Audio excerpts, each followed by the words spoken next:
yang merupakan respons protektif setempat yang ditimbulkan oleh cedera atau kerusakan jaringan, yang berfungsi menghancurkan, mengurangi, atau mengurung baik agen pencedera maupun jaringan yang cedera itu. Jadi inflamasi ini adalah bagian dari respon imun, sistem kekebalan tubuh. Mekanisme ini hanya diperlukan dalam kondisi tertentu dalam waktu yang tidak lama. Misalnya ketika suatu bagian tubuh mengalami luka terbuka, mekanisme inflamasi akan membantu menghilangkan sel yang rusak dan mempercepat proses penyembuhan.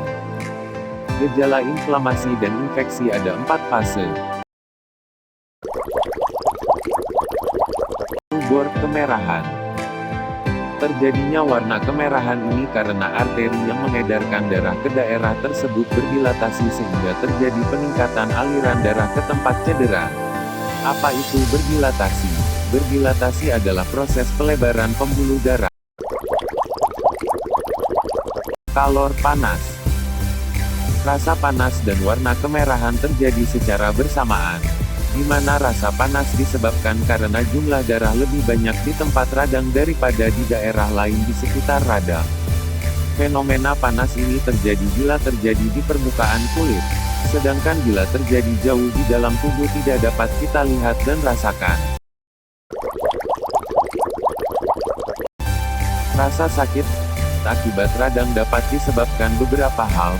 Yang pertama adanya peregangan jaringan akibat adanya edema atau pembengkakan sehingga terjadi peningkatan tekanan lokal yang dapat menimbulkan rasa nyeri.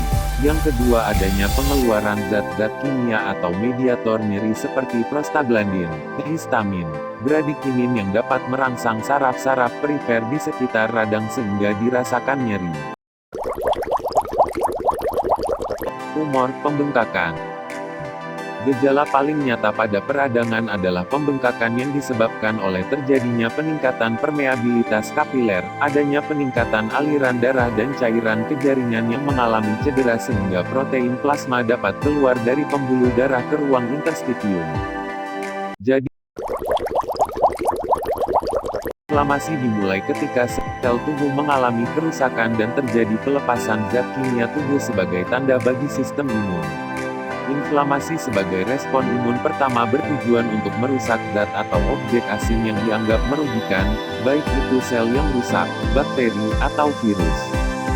Menghilangkan zat atau objek asing tersebut penting untuk memulai proses penyembuhan. Dengan melalui berbagai mekanisme lainnya, sel inflamasi dalam pembuluh darah memicu pembengkakan pada area tubuh yang mengalami kerusakan dan menyebabkan pembengkakan, warna kemerahan, dan rasa nyeri. Inflamasi memang akan menimbulkan rasa tidak nyaman, tetapi hal tersebut penting dalam proses penyembuhan. Mekanisme inflamasi diawali dengan adanya iritasi, di mana sel tubuh memulai proses perbaikan sel tubuh yang rusak. Sel rusak dan yang terinfeksi oleh bakteri dikeluarkan dalam bentuk nanah. Kemudian diikuti dengan proses terbentuknya jaringan-jaringan baru untuk menggantikan yang rusak.